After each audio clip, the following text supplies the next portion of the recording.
Mental and physical health নিয়ে অনেক কিছুই তোমাদেরকে বোঝাই, বাট পার্সোনালি নিজেকে নিয়ে কখনো তেমন কিছু বলিনি। Hi, welcome to Minita's little corner of the internet. অনেকেই তোমরা কোয়েশ্চেন করো আমি এত হ্যাপি নিজেকে নিয়ে ভালো থাকা শিখলাম কি করে। সিঙ্গেল চাইল্ড মানে প্রচুর ভালোবাসা আর প্রশ্রয়, তাই তো? অবশ্যই, বাট তার সাথে আসে অনেকটা রেস্ট্রিকশন আর একাকিত্ব, যেটা ছোটবেলা আপন মনে খেলে আর বড়বেলা ফোন ঘেটে কাটাবার চেষ্টা করেছি। এদিকে প্রিয় বন্ধু বা বন্ধু খুব একটা কখনোই ছিল না। ওর কমিউনিকেশন স্কিলস থাকলে সেটা স্বাভাবিক। অনেক ভুল ডিসিশন নিয়েছি, অনেকবার মুখ থুবড়ে পড়েছি, বাট উঠতে তো নিজেকেই হয়েছে। বাট সামহাও আমার লাইফকে দেখার ধরনটা একটু আলাদাই ছিল। কিছু খারাপ হলে ভাবতাম আরো খারাপের হাত থেকে কেউ হয়তো বাঁচালো, কিছু না পেলে ভাবতাম আরো ভালো কিছু পাওয়ার ক্ষমতা রাখে। আর সত্যি বলতে আমার বাবার অবদান এখানে আছে। না, তথাকথিত প্রিয় বন্ধু আমার আজও নেই যার কাছে ছুটে যাওয়া যায়। শুধু পার্থক্য এটাই, আগে অন্যের বন্ধুত্ব দেখলে কেঁদে ফেলতাম, আর এখন ভগবানের সাথে বন্ধুত্ব করেছি। তারপরে এলো 2020-21-22 আমার সব থেকে লাইফের ডার্কেস্ট মোমেন্ট। অনেকে বলে কেরিয়ারের অনেকটা সময় নষ্ট হয়েছে, বাট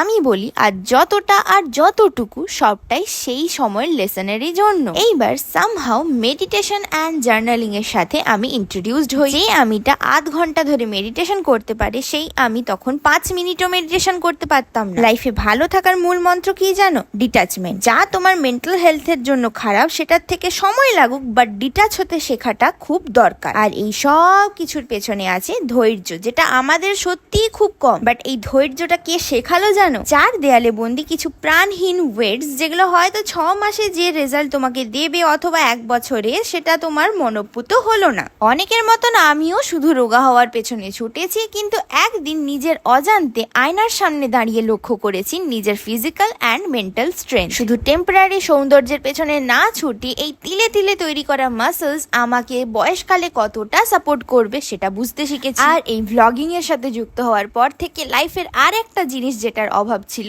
আমার রেসপন্সিবিলিটি, সেটাও অ্যাড হয়েছে। নিজেকে নিয়ে ভারী ভারী কথা অনেক তো হলো, এবার একটা রেসিপিও শেয়ার করে দিই। 3 জনের রান্না, কড়াই 2 চামচ ঘি, আর তাতে প্রথমে তেজপাতা, শুকনো লঙ্কা, জিরে দিয়ে ফোড়ন। এবার কেটে রাখা পছন্দ মতন সবজি, যেমন আলু যেটা আমি আজ খাবো না, গাজর, বিনস, পেঁয়াজ একসাথে কিছুক্ষণ নেড়ে 1 কাপ চাল আর 1 কাপ মুগ ডাল অ্যাড করে হাই ফ্লেমে কিছুক্ষণ ভেজে নেব।